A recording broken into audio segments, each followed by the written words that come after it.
आदरणीय महानुभावहरू नमस्कार।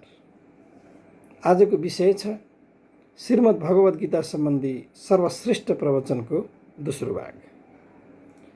यो प्रस्तुत विषय ब्रह्मकुमारी राजयोग सेवा केन्द्र काठमाडौँको प्रशासन प्रभागबाट आयोजना गरिएको कार्यक्रममा भारतको कर्नाटकबाट पाल्नुभएकी राजयोगिनी ब्रह्मकुमारी बिना दिदीले श्रीमद् भगवत गीताको विषयमा अमूल्य ज्ञान दिनुभएको छ। उहाँले सोही कार्यक्रममा दिनुभएको प्रवचनको दोस्रो भागलाई यहाँ प्रस्तुत गरिएको छ। बिना दिदीले अत्यन्तै रोचक र सुन्दर ढङ्गबाट दिनुभएको प्रवचन यहाँ प्रस्तुत छ। कोई भरोसा नहीं है, लेकिन जितना भी है जीवन हमारे हाथ में है। कल हमारे हाथ में नहीं था, आने वाला कल भी हमारे हाथ में नहीं है, लेकिन आज हमारे हाथ में है। अगर आज हम सत्यदर्शी, समदर्शी, सत्यदर्शी, पारदर्शी, दूरदर्शी और प्रियदर्शी होकर काम करते हैं तो हमारा कर्म जितना भी मानवीय मूल्य उनके आधार से चलेगा तो जो अच्छे कर्म करते हैं एक तसल्ली रहती है, एक सुकून रहता है, वही हमारे जिंदगी को संवारता है और आगे लोगों के लिए वो एक आदर्श बन जाता है। महाभारत का एक सन्निवेश मुझे याद आता है। एक बार भीष्म पितामह बहुत दुखी हुए होते हैं। गंगा माता उनसे पूछती है, बेटा क्यों दुखी है? तो गंगा माता को भीष्म पितामह कहते हैं, जिन आदर्शों पर, जिन मूल्यों पर हम चले, हमारे सामने ही उन मूल्यों का हनन हो रहा है, नाश हो रहा है। हमारे ही बच्चे मूल्यों का नाश कर रहे हैं, इसके कारण मैं दुखी हूँ। गंगा माता से वेदव्यास जी बहुत अच्छी बात कहलाते हैं।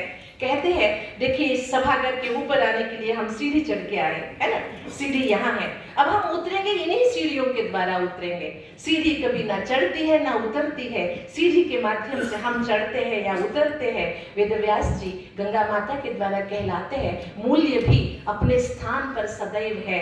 उन मूल्यों पर अगर हम चलते हैं तो हम ऊंचे चढ़ जाते हैं, अगर हम उन मूल्यों का दुरुपयोग करते हैं तो हमारा ही जीवन अधःपतन की ओर चला जाता है। इसलिए मूल्य कभी नहीं बदलते, मूल्य शाश्वत है, लेकिन मूल्यों का उपयोग या दुरुपयोग हम करते हैं। तो आज हम इस सभागार से एक संकल्प करेंगे। हम बहुत बड़ा संकल्प नहीं करते हुए छोटे छोटे मूल्यों को जीवन में अपनाने का एक छोटा सा प्रयास करेंगे। आज की दुनिया की बहुत बड़ी समस्या है मोबाइल। उपयोग भी है लेकिन बहुत ज्यादा दुरुपयोग भी है उससे, मानते हैं सभी? महाभारत में एक शकुनी मामा हुआ करता था जिन्होंने युद्ध करवाया, लेकिन आज घर घर में युद्ध करवा रही है मोबाइल। है कि नहीं है? है कि नहीं है? तो आज हम एक संकल्प करेंगे। अगर हम अपने मैनेजमेंट में, अपनी लाइफ में कुछ अच्छा करना चाहते हैं, मैनेजमेंट को, घर को, व्यवस्था को, ऑफिस को सुधारना चाहते हैं, तो पहले हम अपनी सुधार करें। एक संकल्प करेंगे, खाना खाते समय और भोजन बनाते समय हम मोबाइल नहीं देखेंगे। हो सकता है? कौन कौन तैयार है मेरे साथ ये काम करने के लिए? खाना खाते समय 3 समय या 2 समय, जितने भी समय आप खाना खाते हो, 10-10 मिनट, तब आप मोबाइल नहीं देखेंगे। हो सकता है? हाथ उठाइए जरा, प्लीज हाथ उठाइए। बहुत अच्छी बात, बहुत अच्छी बात। दूसरी और एक छोटी सी विनती है मेरी। शुरुआत कहाँ करेंगे? एथिक्स की। हम भोजन करते समय टीवी को थोड़ा ऑफ करें। हो सकता है? टीवी देखे बिना भोजन करें। यहाँ से अगर हम शुरुआत करेंगे तो मैनेजमेंट में एथिक्स की शुरुआत हो जाएगी। हम अन्न को देवता मानते हैं, अन्न देवता कहते हैं, तो अन्न खाते समय हम गंदी चीजें, बुरी चीजें, गंदी बातें ना सुने। हो सकता है? ये 2 हम आज कर सकते हैं कि नहीं कर सकते हैं? कौन कौन कर सकते हैं मेरे साथ? कौन कौन कर सकते हैं? बहुत अच्छा। आप सभी अपने दाएं हाथ आगे कीजिए, दाएं हाथ आगे कीजिए, प्लीज प्लीज। दाएं हाथ, राइट हैंड आगे, पीछे लीजिए, पीछे लीजिए। वाह वाह वाह वाह वाह, अपने लिए एक बार वाह वाह करो। बहुत अच्छी बात। इसीलिए श्रीमद् भगवद गीता का मूल उद्देश्य है मनुष्य अपने ही अंदर बसे हुए अपने बैरियों से मुक्ति पाए। त्रिविधम नरकस्येदं द्वारं नाशनमात्मनः कामः क्रोधः तथा लोभः एतत्त्रयं त्यजेत्। इन तीनों का त्याग करो तो दुनिया का उद्धार हो जाएगा। काम, क्रोध तथा लोभ। इन्हीं के कारण से झगड़े, इन्हीं के कारण से दंगे, इन्हीं के कारण से मनमुटाव, इन्हीं के कारण से रिश्वतखोरी, सारी बातों का जड़ है काम, क्रोध, लोभ, मोह, अहंकार। इनको त्यागने के लिए गीता कहती है सर्वधर्मान् परित्यज्य मामेकं शरणं व्रज अहं त्वा सर्व पापेभ्यो मोक्षयिष्यामि मा शुचः। सब धर्मों को एक बाजू रखकर मेरी शरण में आ जा। मैं इस दुनिया का रचयिता एक ही हूँ, एक एव शक्ताः साक्षात् चिदानंदमयो विभुः नामानि बहवः सन्ति एकस्य परमात्मनः। कितने भी नाम रखिए लेकिन है एक ही परमात्मा इस दुनिया का रचयिता।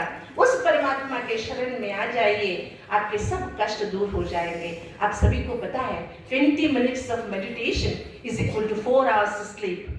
20 minutes of meditation is equal to 4 hours sleep. हम अगर गुस्सा छोड़ना चाहते हैं या हम अपने आप को शांत करना चाहते हैं तो दिन में 5 मिनट अगर हम ध्यान करें, भगवान को याद करें तो हमारी सारी परेशानियों से हम मुक्ति पा सकते हैं। इसलिए हमारे पूर्वजों ने घर में दिया बाती करने का संस्कार डाला है हम सभी को। आपको पता है जब दिया बाती करते हैं, घर में दिया बाती करते हैं तो पॉजिटिव एनर्जी का सर्कुलेशन होता है। इसी तरह हम अपने अंदर भगवान को याद करके पॉजिटिव एनर्जी को सर्कुलेट करें और साथ ही साथ हमारे जीवन में, हमारे मैनेजमेंट में, हमारे कर्मस्थल या जीवन स्थल जहां भी हम जीते हैं वहां हम पॉजिटिव एनर्जी को बरकरार रखें और गीता ज्ञान को हमारे जीवन में लाएं।